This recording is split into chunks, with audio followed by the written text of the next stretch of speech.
உன்னை கொடுத்தேன், என்னை இழந்து நின்றேன். வீட்டுக்கு வந்த ரித்தன்யா தன்னோட அறையில ரொம்ப நேரம் யோசிச்சுக்கிட்டே உட்காண்டிருந்தா. அவளுடைய படுக்கையில விக்ரமன் கொடுத்த விவாகரத்து பத்திரம் அப்படியே இருந்தது. இப்பெல்லாம் அவளோட அறையில அவ தனியா தான் தூங்குறா.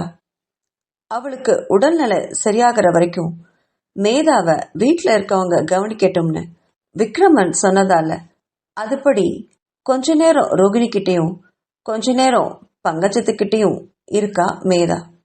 நைட்ல மட்டும் விக்ரமன் கிட்ட தூங்குறா. விவாகரத்து பத்திரத்தை கையில எடுத்துக்கிட்ட ரித்தன்யா ஒரு முடிவுக்கு வந்தா. விக்ரமன் அன்னைக்கு நைட்டு உணவு சாப்பிட்டுட்டு குளிச்சுட்டு குளியல் அறையிலிருந்து வெளியில வந்தவன் மேதா கையில ஏதோ பேப்பர் தூளெல்லாம் இருக்கிறத பார்த்து திகைச்சு போய் அப்படியே நின்னான். இது என்ன அப்படின்னு அவ பக்கத்துல வந்து அந்த பேப்பர் தாள்கள் எல்லாம் எடுத்து பார்த்தான். அது அவன் ரித்தன்யாவுக்கு கொடுத்த விவாகரத்து பத்திரம். துண்டு துண்டா கிழிச்சு படுக்கையில வச்சுட்டு போயிருந்தா போல இருக்கு. அங்க பொம்மைய வச்சு விளையாடின மேதா பேப்பரை பார்த்ததும் அத படுக்கையில வச்சு தட்டிக்கிட்டு விளையாடிட்டு இருக்கான். அந்த பேப்பரை எல்லாம் படுக்கையிலிருந்து சேகரிச்சவன் அதை உள்ளங்கையில எடுத்துக்கிட்டு கொஞ்ச நேரம் அப்படியே நின்று பார்த்தான். இவளுக்கு எவ்வளவு திமிர் இருந்தா நம்ம கொடுத்த விவாகரத்து பத்திரத்தை இப்படி தூள் தூளா கிழிச்சிட்டு வந்து என்னோட படுக்கையிலே போட்டிருப்பா. இவன் நம்மள நிம்மதியாவே இருக்க விட மாட்டா போல இருக்கு அப்படின்னு கண்கள் சிவக்க கோபம் அடைஞ்சவன் அவளோட அறைக்கு போனான். அங்க ரித்தன்யா விக்ரமனை எதிர்பார்த்துதான் காத்துக்கிட்டு இருந்தா. உள்ள வந்தவன் என்னடி இதெல்லாம் அப்படின்னு கோபமா அந்த பேப்பர் தாள்களை அவன் முன்னாடி காட்டினான். நீங்க கொடுத்த விவாகரத்து பத்திரம் தான் இது அப்படின்னு அமைதியா சொன்னவளை வியப்போட பார்த்தான் விக்ரமன். ஏய், இது நான் கொடுத்த விவாகரத்து பத்திரம்னு எனக்கு நல்லா தெரியும்டி. ஆனா அதையே இப்படி கிழிச்சு கிழிச்சு என்கிட்ட கொடுத்துருக்க. இதுல நான் உன்னை கைட்டு தானே போட சொன்னேன் அப்படின்னு கோபமா கேட்டான். அது எனக்கு விவாகரத்துல உடன்பாடு இல்லை, அதனால நான் கையெழுத்து போடல அப்படின்னு தோலை குலுக்கினபடி வெளியில ஜன்னல் வழியா நோட்டம் விட்டா ரித்தன்யா. அவளுக்கு அது கோபம் வந்தாலும் ஏதோ கொஞ்சம் புரியற மாதிரி இருந்தது. அப்படின்னா நீ எனக்கு விவாகரத்து கொடுக்க மாட்டியா? இல்ல, மாட்டேன் அப்படின்னு சொன்னான். அதை பார்த்து மனசுக்குள்ள ரசிச்சான் விக்ரமன். ஏண்டி, என் கூட சேர்ந்து வாழவும் மாட்டேன், என் குழந்தைய சுமந்து பெத்து தரவும் மாட்டேன், அப்புறம் எதுக்காகடி நம்ம 2 பேரும் ஒன்று சேர்ந்திருக்கணும்? அப்படி என்ன அவசியம் நீ அப்படி நினைக்கிற அப்படின்னு கூடவே இருந்து என்னை சாவடிச்சுட்டு பழைய காதலன் கூட கள்ளக்காதல் உறவுல இருக்கலான்னு பிளான் ஏதாவது பண்ணிட்டு இருக்கியாடி அப்படின்னு கேவலமான கேள்விகளை கேட்டுக்கிட்டே போனான் விக்ரமன். எல்லாத்தையும் பொறுமையா கேட்டுட்டு இருந்த ரித்தன்யா அவனை நேரா திரும்பி பார்த்தா. இதோ பாருங்க, நீங்க விவாகரத்து கேட்டீங்க, எனக்கு விவாகரத்து கொடுக்க இஷ்டம் இல்லைன்னு சொல்லிட்டேன். அப்புறம் ஏன் அனாவசியமா பேசிட்டு இருக்கீங்க? இதுக்கப்புறம் நீங்க எந்த கோர்ட்டுக்கு வேணாலும் போய்க்கோங்க, எனக்கு அதை பத்தி எல்லாம் கவலை இல்லை. ஆனா நான் எந்த பத்திரத்திலும் சைன் எல்லாம் பண்ண மாட்டேன் அப்படின்னு திடமா சொன்னான். அவளைவே வியப்பா பார்த்துக்கிட்டு இருந்த விக்ரமனுக்கு திடீர்னு அவளை சீண்டி விடணும்னு தோணுச்சு. இவ விவாகரத்து வேண்டாம்னு சொன்னா அப்போ இவளுக்கு தன்னை விட்டு பிரியறதுல இஷ்டம் இல்லைன்னு தானே அர்த்தம். அப்போ இவ என்ன நம்மளை விரும்புறாளா? அப்போ இவ நான் வேணுங்கிறதுக்காக எந்த எல்லைக்கும் போவாளா? அதையும் தான் பார்க்கலாமே அப்படின்னு தோணுச்சு விக்ரமனுக்கு. உடனே அவளை நிமிர்ந்து பார்த்தவன், எனக்கு விவாகரத்து கண்டிப்பா வேணுடி, நீ என் கூட சேர்ந்து வாழவும் மாட்ட, விவாகரத்து கொடுக்கவும் மாட்ட, இப்படி என்ன உன்கிட்ட வச்சு என்ன டார்ச்சர் பிளான் பண்ணிட்டு இருக்கியாடி அப்படின்னு வேண்டும்னே கேட்டான் விக்ரமன். இங்க பாருங்க, எனக்கு யாரையும் டார்ச்சர் பண்றதெல்லாம் பிடிக்காது, அது எனக்கு என்னோட நோக்கமும் இல்லை. நீங்க என்கிட்ட விவாகரத்து கேட்டீங்க, நான் கொடுக்க மாட்டேன்னு சொல்லிட்டேன், அவ்வளவுதான் விஷயம். இதை நீங்க எந்த கோர்ட்டுக்கு வேண்டாலும் கொண்டு போங்க, நான் வந்து அங்க பதில் சொல்லிக்கிறேன் அப்படின்னு திமிரா சொன்னான். அவளை ஆச்சரியத்தோட பார்த்த விக்ரமன், கோர்ட்ல என்ன நடி வந்து பதில் சொல்லுவ? நீ என் கூட சேர்ந்து வாழ மாட்டேன் அப்படிங்கிறத சொல்லிதான் நான் அப்ளை பண்ணுவேன், அப்ப என்ன பண்ணுவ அப்படின்னு கேட்டான். நானா உங்ககிட்ட வாழ மாட்டேன்னு சொன்னேன்? அப்படின்னா கொஞ்ச நாளைக்கு முன்னாடி உங்க குழந்தைய என் வயிற்றுல சுமந்து அதை இழந்து இப்ப நிக்கிறேனே, உங்க கூட வாழாமையா இந்த குழந்தைய நான் சுமந்திருப்பேன்? இதை நான் கோர்ட்ல கேட்பேனே, அப்போ நீங்க என்ன பதில் சொல்வீங்க அப்படின்னு திருப்பி கேட்டா ரித்தன்யா. விக்ரமனுக்கு அவளுடைய பேச்சு இப்போ சிரிப்பு வந்தது. மனசுக்குள்ள அவ பேசுற பேச்சையெல்லாம் ரசிச்சான். ஆனா அதை சுத்தமா அவ வெளிக்காட்டிக்கவே இல்லை. அப்படின்னா நீ எனக்கு விவாகரத்து தரமாட்டியா அப்படின்னு மறுபடியும் அவளை கூர்மையா பார்த்தபடி கேட்டான். அந்த பார்வையை தாங்கி நின்ற ரித்தன்யா, அதான் சொன்னேனே, எத்தனை தடவை திருப்பி திருப்பி கேட்டாலும் உங்களுக்கு அதே பதில் தான் நான் தருவேன். நான் உங்களுக்கு விவாகரத்து தர முடியாது முடியாது முடியாது. நீ எங்க வேணாலும் நீங்க எங்க போய்க்கோங்க, என்ன வேணாலும் பண்ணிக்கோங்க அப்படின்னு மூச்சு வாங்க சொன்னான். அவளை ஒரு தடவை தலை முதல் கால் வரை பார்த்து ரசிச்ச விக்ரமன் அப்புறம் பக்கத்துல இருக்கிற தண்ணீர் குடுவியை காட்டி, முதல்ல தண்ணீர் எடுத்து குடுவி, நாளைக்கு இதை பத்தி பேசலாம் அப்படின்னு அசால்ட்டா தோலை குலுக்கிட்டு அந்த அறையை விட்டு வெளியில போனான் விக்ரமன். அவன் வெளியில போனதும் ஒரு பெருமூச்சு விட்டபடி தன்னோட படுக்கையில உட்கார்ந்தா ரித்தன்யா. தன்னோட அறைக்கு வந்த விக்ரமனுக்கு எதிலோ ஜெயிச்ச மாதிரி ஒரு சந்தோஷம் இருந்துச்சு.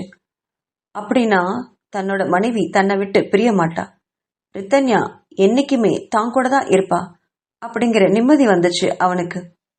ஆனாலும் நான் வேணுங்கிறதுக்காக அவ என்னதான் பண்றா அப்படின்னு பார்க்கணும் போல இருந்துச்சு அவனுக்கு. காலையில அவனுடைய அலுவலகம் கிளம்புற வேலையில விக்ரமனோட அறைக்கு உரிமையா வந்த ரித்தன்யா எப்பவும் போல எல்லா வேலைகளையும் அவனுக்காக செஞ்சு கொடுத்தா. அதையெல்லாம் கவனிச்சுக்கிட்டு தான் இருந்தான் விக்ரமன். அவனுக்கு அவள் தன்னோட குழந்தைய வயிற்றுல அழிச்சிட்டா அப்படிங்கிற கோபம் ஒரு பக்கம் இருந்துச்சு. மறுபக்கம் அவள் தன்னை பிரிய மாட்டா, தான் கூட தான் இனி இருக்க போறா அப்படிங்கிற நிம்மதியும் அவனுக்கு இருந்தது. இது என்ன உணர்வோ அப்படின்னு நினைச்சான் மனசுல. அவ தன்னோட சட்டையை எடுக்கும் பொழுது அதை அவளுடைய கையை பிடிச்சு தடுத்து நிறுத்தினான் விக்ரமன். இப்போ எதுக்குடி என்னோட ரூமுக்கு வந்து என்னோட ட்ரெஸ் எல்லாம் எடுத்துட்டு இருக்க? நான் தான் உன்னை விவாகரத்து பண்ண போறேன்னு சொன்னேன்ல.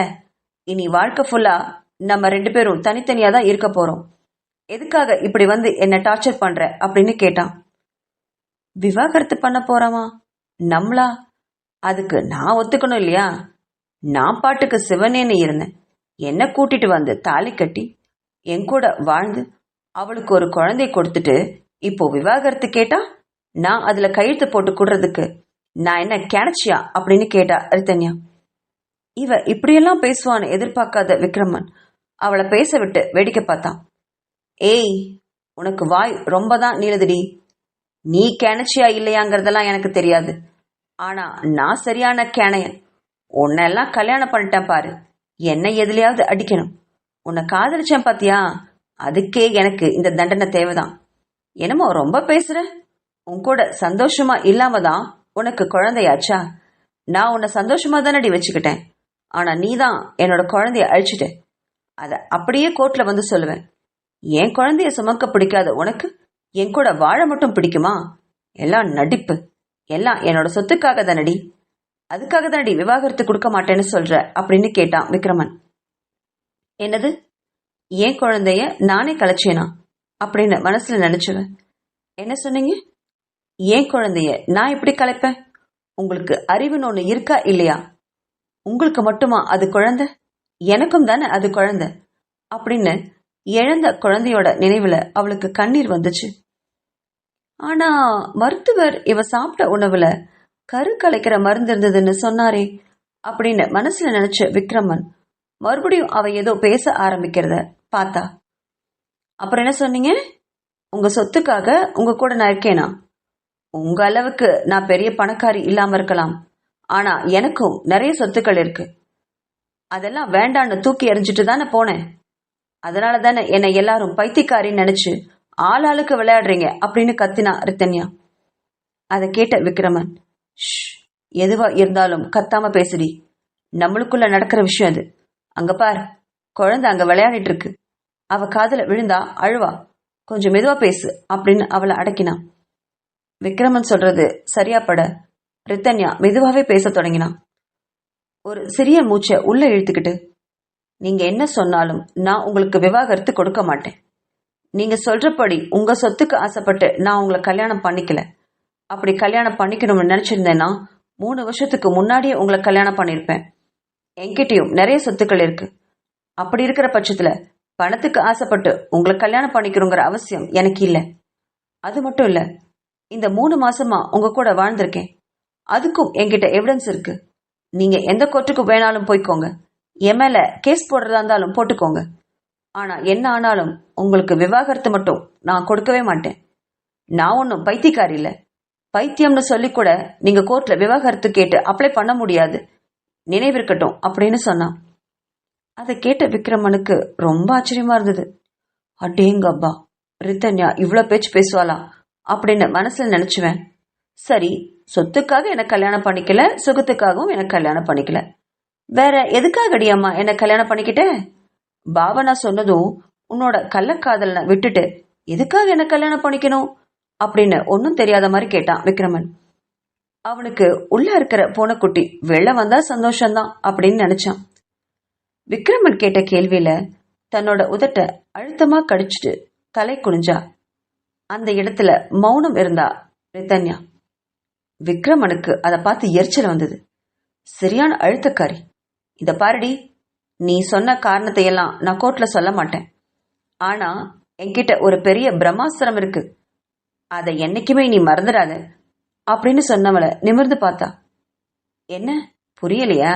அதாண்டி உன்னோட கள்ளக்காதலன் கண்ணன். என்னோட பொண்டாட்டிக்கு கள்ளக்காதல் உறவு இருக்குன்னு நான் கோர்ட்ல சொன்னா என்னடி பண்ணுவ அப்படின்னு கேட்டான். அதை கேட்ட ரித்தன்யா, எனக்கு எந்த கள்ளக்காதலனும் இல்லைன்னு நான் கோர்ட்ல ப்ரூஃப் பண்ணுவேன் அப்படின்னு தலை நிமிர்ந்து சொன்னான். அதை கேட்டு அவளை ரொம்ப ஆச்சரியமா பார்த்தான் விக்ரமன். அதுக்கப்புறம் அவன் எதுவுமே அவகிட்ட பேசவே இல்லை. அவன் கையில இருந்த அவனோட சட்டைய அவ முகத்துல தூக்கி வீசினான். போடி, போய் அயன் போட்டு எடுத்துட்டு வா, என்கிட்ட நின்று வாயிடுச்சு நிக்காத, எனக்கு ஆபீஸ்க்கு லேட் ஆச்சு, நான் கிளம்பணும் அப்படின்னு சொன்னவன் குளியல் அறைக்குள்ள போய் கதவை சாத்திக்கிட்டான். மனசுல ரொம்ப பெரிய சந்தோஷமும் நிம்மதியும் உருவானுச்சு அவனுக்கு. இவ நம்மளுடைய குழந்தைய இவளா கலைக்கவும் இல்லை, இவளுக்கு கள்ளக்காதலும் இல்லைன்னு இவ்வளவு தெளிவா சொல்றாளே, அப்படின்னா இதுல ஏதோ விஷயம் இருக்குமோ? கண்டிப்பா ஏதோ ரகசியம் இருக்கிறதா பட்டுச்சு விக்ரமனுக்கு. திடீர்னு அவனுக்கு அந்த டிடெக்டிவ் நினைவு வந்துச்சு. இத்தனை நாட்களா அதை ஃபாலோ பண்ணாம இருந்ததை நினைச்சு வருந்தினான்.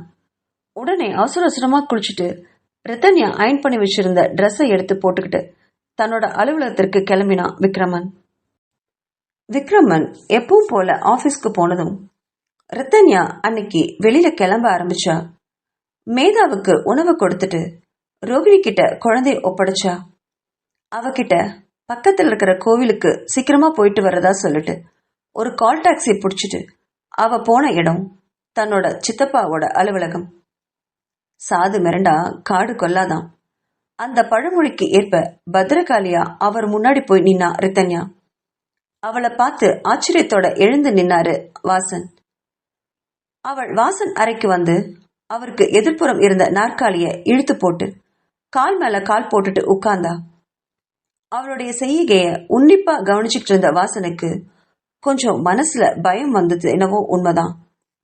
அவரை பார்த்து, உட்காருங்க சித்தப்பா, ஏன் நிக்கிறீங்க, மரியாதையெல்லாம் வேண்டாம் அப்படின்னு சொன்னான்.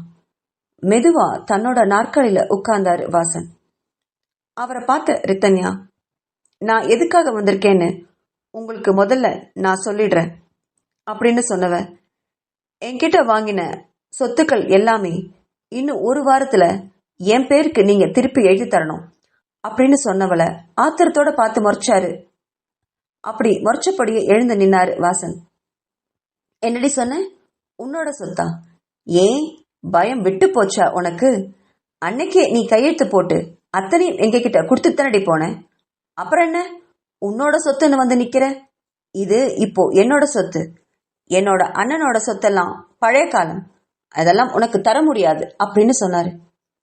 அவரை அமைதியா பார்த்த ரித்தன்யா, இங்க பாருங்க சித்தப்பா, இந்த சொத்தை பத்தி எனக்கு எதுவும் தெரியாதுன்னு நீங்க நினைக்காதீங்க.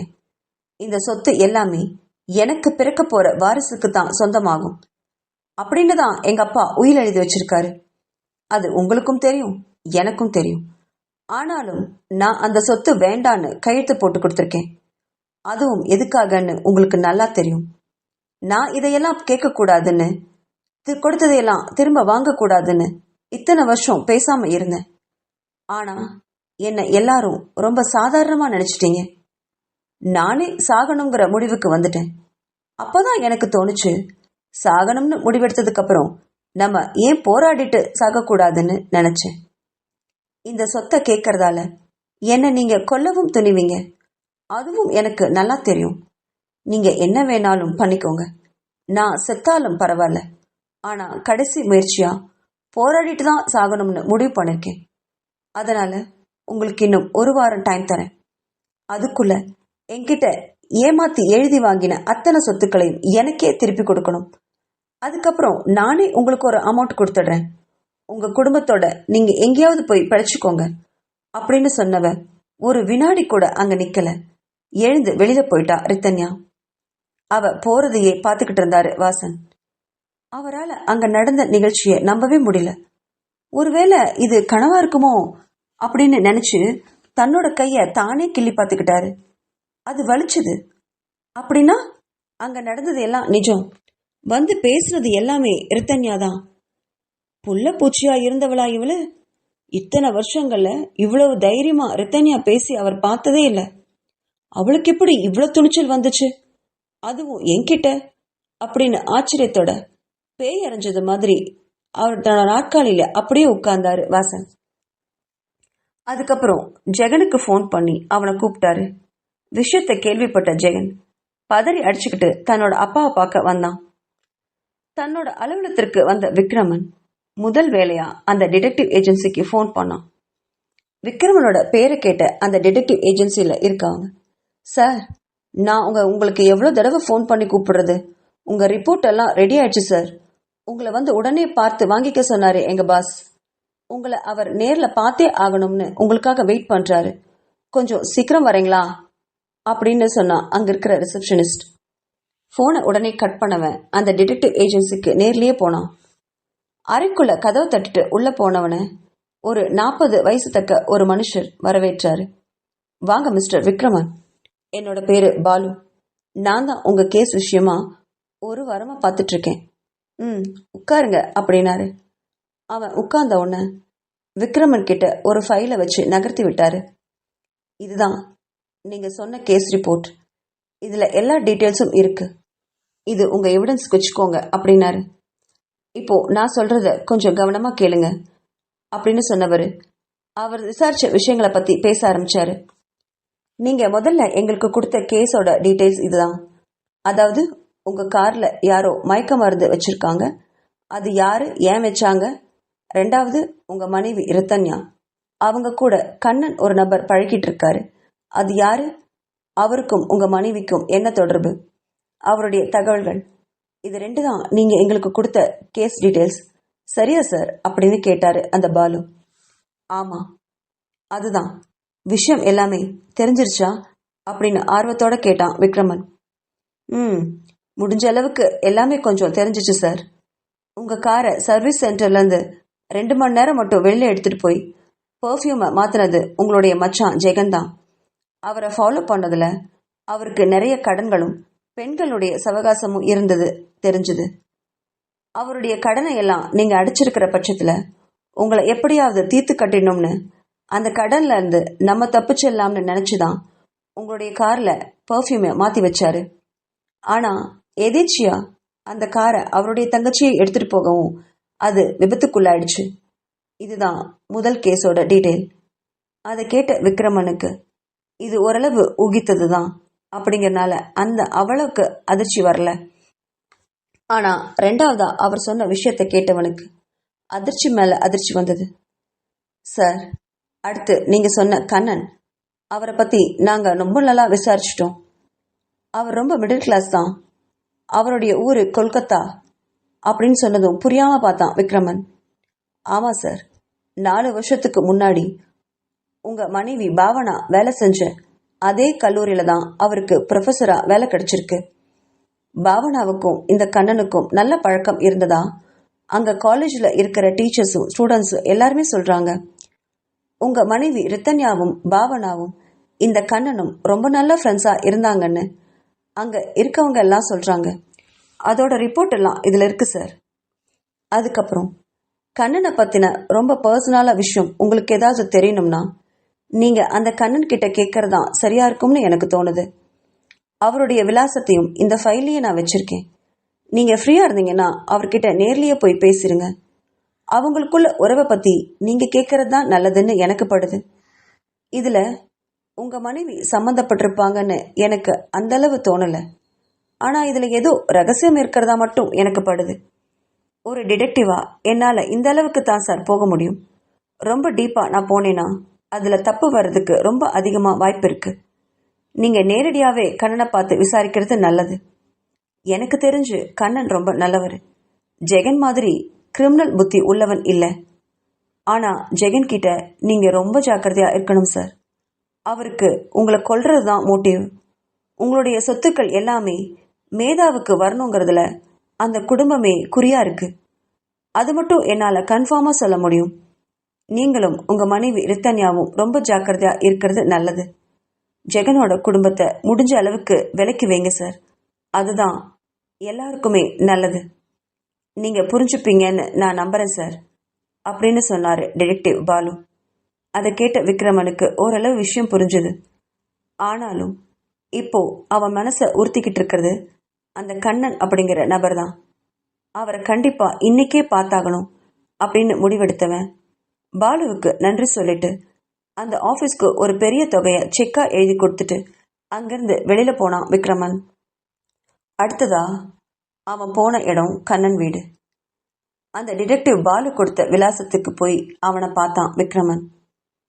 அவன் போற வழி எல்லாமே அவனுக்கு பாவனாவும் கண்ணனது பழக்கத்துல இருந்திருக்கா.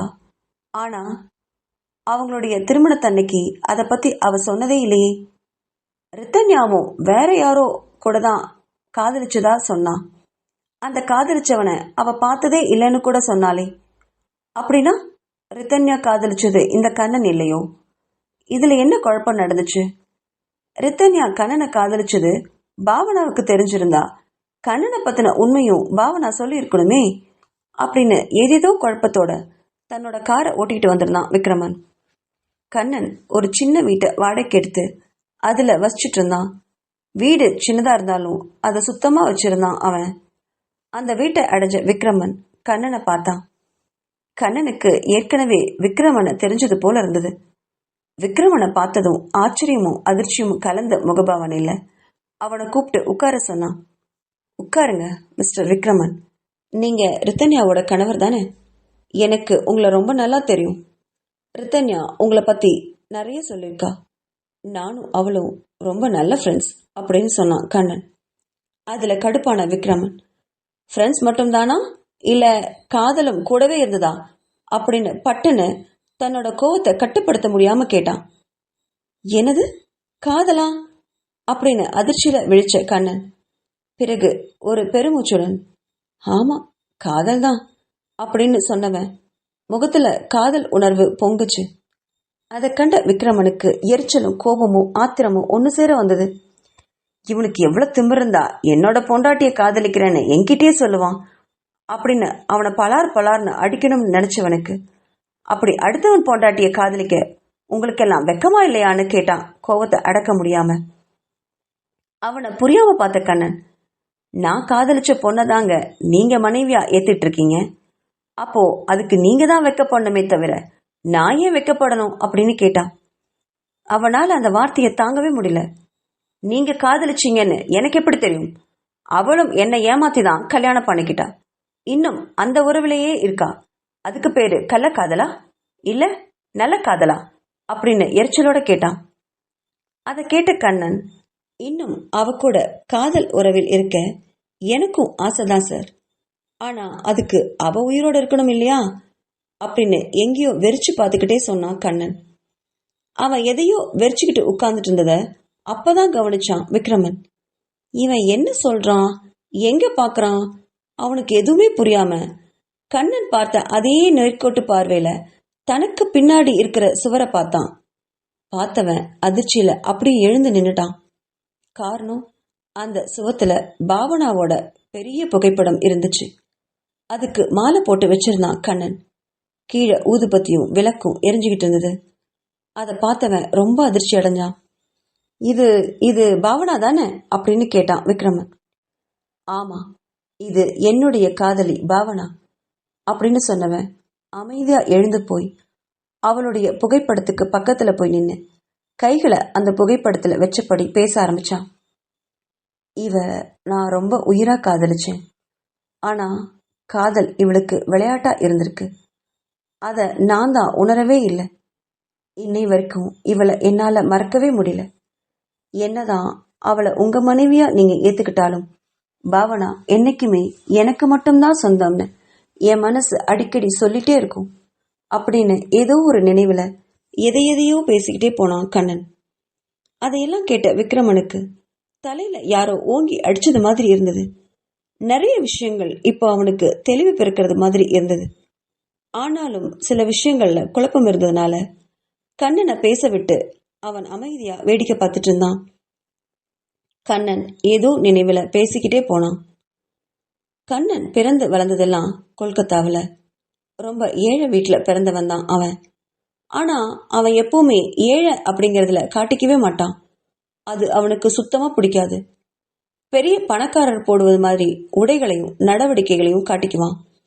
நுனி நாக்குல இங்கிலீஷ் ரொம்ப சரளமா வர்றதுனால அனைவருமே இவனை ரொம்ப பெரிய பணக்கார வீட்டு பையன் அப்படின்னு நினைச்சுப்பாங்க. கொல்கத்தாவிலேயே படிப்பு முடிச்சவன் ஊட்டியில தனக்கு தெரிஞ்ச நண்பரோட உதவியில ப்ரொஃபஸரா வேலை கிடைச்சதும் பாவனா வேலை செஞ்ச அதே கல்லூரியில வந்து சேர்ந்தான். எல்லார்கிட்டையும் தான் பொழுதுபோக்குக்காக தான் ப்ரொஃபஸர் வேலைக்கு வந்திருக்கிறதாவும் தான் பெரிய பிசினஸ் மேனோட பையனும் பொய் சொன்னான் கண்ணன். எல்லாருமே அவனை பெரிய பணக்காரனா பாக்குறதுல அவனுக்கு ஒரு பெருமிதம் இருந்துச்சு. தான் ஒரு ஏழை அப்படிங்கறதுல என்னைக்குமே யார்கிட்டையும் அவன் சொன்னதே கிடையாது, காட்டிக்கிட்டதும் இல்லை. அங்க வேலை செஞ்ச பாவனா இவனோட அழகிலையும் பணக்காரத்துவத்திலையும் மயங்கி அவன்கிட்ட நட்பா பழகினான். பாவனாவோட அழகும் துடுக்குத்தனமும் ரொம்ப பிடிச்சு போச்சு கண்ணனுக்கு. அதனால ஒரு முறை பாவனா கிட்ட தான் காதலிக்கிறதா சொன்னான். அவளும் கண்ணனோட காதுகளை ஏத்துக்கிட்டா. காரணம், கண்ணன் பெரிய பணக்காரன் அப்படிங்கறனால. தான் வாழ்ற வீடும் தான் அனுபவிக்கிற சொத்துக்கள் எல்லாமே ரித்தன்யாவோடதுன்னு எப்போ அவ தெரிஞ்சுக்கிட்டாலோ அப்ப இருந்து அவளுடைய முடிவு மாறிடுச்சு. தான் ஒரு பெரிய பணக்காரனை தான் கல்யாணம் பண்ணிக்கணும்னு நினைச்சா. அதனால கண்ணன் தன்னோட காதல சொன்ன உடனேயே ஏத்துக்கிட்டா பாவனா. அப்புறம் காதலர்களுக்கு உண்டான அத்தனை விஷயங்களும் ரெண்டு பேரும் பண்ணாங்க. அடிக்கடி வெளில போறது, சினிமாவுக்கு போறது, பரிசு பொருட்களை மாத்திக்கொள்றதுன்னு நிறைய விஷயங்கள் நடந்தது அவங்களுக்குள்ள. கண்ணன் எப்பவுமே பணக்காரன்னு சொன்னதை நிரூபிக்கிற வகையில பாவனாவுக்கு எப்ப பரிசு கொடுத்தாலும் விலை உயர்ந்த பொருட்களையே கொடுப்பான். அவனுடைய சம்பள மொத்தத்தையும் அவளுக்காகவே செலவு செய்வான் அவன். அதை எதுவுமே தெரியாத பாவனா கண்ணனை நம்பி எல்லை மீறி பழகினான். பாவனாவை தினமும் காலேஜ்ல பிக்கப் பண்ற வர ரித்தன்யா கிட்ட பாவனா கண்ணனை பத்தின அறிமுகத்தை செஞ்சு வச்சா ஒரு நாள். அதனால 3 பேரும் அடிக்கடி வெளியில போயிட்டு வந்தாங்க. 3 பேரும் நல்ல தோழர்களா பழகினாங்க. ரித்தன்யாவுக்கு கண்ணனை ரொம்ப பிடிச்சது. ரொம்ப அன்பானவன், பொறுப்பானவன். கண்ணனுக்கும் ரித்தன்யாவோட அமைதி ரொம்ப பிடிச்சிருந்தது. பாவனா அளவுக்கு வாய் துடுக்கணும் அவகிட்ட சுத்தமா இல்லை. எது சொன்னாலும் தலையை மட்டும் அழகா மௌனமா ஆட்டுவா ரித்தன்யா. கண்ணனுக்கு தான் பணக்காரன் அப்படிங்கிற சொல்றதுல ஒரு மோகம் இருந்துச்சே தவிர அவனுக்கு வேற எந்த கெட்ட பழக்கமும் இருந்ததே இல்லை. பொண்ணுங்க கிட்ட ரொம்ப மரியாதையா நடந்துப்பான். அதனால ரித்தன்யாவை தன்னோட சொந்த தங்கையா தான் நினைச்சான். அவகிட்ட உரிமையா பழகினான் கண்ணன். அவங்களுடைய நட்பு தொடர்ந்து போய்கிட்டே இருந்தது. ஒரு நாள் பாவனா கண்ணன் வேலை செய்யற கல்லூரியில பிக்னிக் கூட்டு போறதா முடிவு செஞ்சிருந்தாங்க. அதை அறிஞ்சுக்கிட்ட கண்ணன் பாவனா கிட்ட அந்த பிக்னிக்கு வரும்படி அழைத்தான். ஆனா பாவனாவும், இல்ல கண்ணன், என்னால அங்கெல்லாம் வர முடியாது. அதுவும் இவங்க போறது சென்னைக்கு. எப்படியும் வர்றதுக்கு 2 நாளாவது ஆகும். வெளியில தங்கறதுக்கெல்லாம் எங்க அப்பா ஒத்துக்கவே மாட்டாருன்னு பிடிவாதமா மறுத்தா. அப்படியெல்லாம் சொல்லாத பாவனா, என்னமோ இது ரொம்ப நல்ல ஜாலி ட்ரிப்பா இருக்கும்னு தோணுது. வாயேன் ப்ளீஸ், எல்லாரோடையும் சேர்ந்து போயிட்டு வந்துடலாம் அப்படின்னு ரொம்ப கெஞ்சி கொஞ்சி அவளை ஒப்புக்க வச்சான் கண்ணன். தன்னோட வீட்டுல எப்படியோ சமாளிச்சுட்டு பிக்னிக்கு கண்ணன் கூட போனா பாவனா. அனைத்து ஆசிரியர்களுமே சந்தோஷமா போனாங்க. சென்னையில கிளம்புற நேரம் வந்துச்சு. கண்ணன் பாவனாவை கூப்பிட்டு பேசினான். இங்க பாரு பாவனா, நம்ம ஊருக்கு போயிட்டா இந்த மாதிரி ஜாலியா இருக்கவே முடியாது. இப்பெல்லாம் நீ சினிமாவுக்கு கூப்பிட்டாலும் பார்க்கு கூப்பிட்டாலும் உங்க அப்பா பார்த்துருவாரு, உங்க அண்ணா பார்த்துருவாருன்னு சொல்லி என் கூட நீ சரியான வரதே இல்லை. வந்ததுதான் வந்தோம். எல்லாரும் ஊருக்கு போகட்டுமே, நாம இன்னும் ஒரு 2 நாள் மட்டும் சென்னையில சந்தோஷமா தங்கிட்டு போலாம் அப்படின்னு சொன்னான். அதை கேட்ட பாவனா, இல்ல கண்ணா, கண்டிப்பா அப்பா இதுக்கெல்லாம் ஒத்துக்கவே மாட்டாரு அப்படின்னு பிடிவாதமா மறுத்தா. அது இல்ல பாவனா, எங்க வீட்டுல இப்போ கல்யாணத்துக்கு ரொம்ப ஃபோர்ஸ் பண்றாங்க. எங்க அப்பா வேற பெரிய பிசினஸ் மேன் இல்லையா, நிறைய பணக்கார பொண்ணுங்க நான் நீனு போட்டு போட்டுட்டு பொண்ணு கொடுக்கறதுக்கும் ரெடியா இருக்காங்க. இந்த சமயத்துல நம்ம காதல சொல்றதுக்கு எனக்கு தைரியம் வரணும் இல்லையா, அதுக்காக தான் சொல்றேன். இன்னும் உன் கூட 2 நாள் தனியா இருந்து சந்தோஷமா இருந்துட்டேனா அதுக்கப்புறம் நான் எங்க அப்பா கிட்ட சொல்லி கண்டிப்பா இவளதான் கல்யாணம் பண்ணிப்பேன்னு ஸ்ட்ராங்கா நிப்பேன். அதுக்காக தான் கேட்கிறேன் அப்படின்னு சொன்னான். அவனுக்கு மனசுல பாவனா தான் ஏழென தெரிஞ்சதும் பிரிஞ்சிருவாளோ அப்படிங்கிற பயம் இருந்தது. அவளை அந்த அளவுக்கு உயிருக்குயிரா காதலிச்சான் கண்ணன். அதனால கல்யாணத்துக்கு முன்னமே அவ கூட உறவு வச்சுக்கிட்டான். நம் நாட்டு பண்பாட்டை மனசுல வச்சுக்கிட்டு கண்டிப்பா தன்னைத்தான் கல்யாணம் பண்ணிக்குவான்னு நம்பினான் கண்ணன். ஆனா பாவனாவுக்கோ கண்ணன் ரொம்ப பெரிய பணக்காரன், அவங்க வீட்டுல வேற பொண்ணை பார்த்து கல்யாணம் பண்ணிக்க சொன்னா இவன் மனசு மாறி நம்மள கைவிட்டுருவானோ அப்படிங்கிற பயத்துல ஒரு நிமிஷம் யோசிச்சுட்டு இருந்தவ அதுக்கப்புறம் கண்ணன் கூட தங்கறதுக்கு சம்மதிச்சா பாவனா. சரி கண்ணா, நீங்க சொன்னதுக்கு நான் சம்மதிக்கிறேன். ஆனா இப்ப கூட வந்த டீச்சர்ஸ்க்கு நம்ம என்ன பதில் சொல்றது அப்படின்னு கேட்டா. அது நீ உன்னோட ஃப்ரெண்ட் இங்க தங்கி இருக்கிறதாவும் அவங்கள பார்த்துட்டு நீ வீட்டுக்கு போயிடுறதாவும் சொல்லிடு. நானும் இங்க இருக்கவங்க கிட்ட வேற ஏதாவது சொல்லி சமாளிக்கிறேன் அப்படின்னு சொன்னான் கண்ணன். சரிதான்னு ஒப்புக்கிட்ட பாவனா கண்ணன் சொன்னது மாதிரி எல்லாத்துக்கிட்டையும் சொல்லிட்டு அவன் சொன்ன பார்க்கல அவனுக்காக காத்துட்டு இருந்தா பாவனா.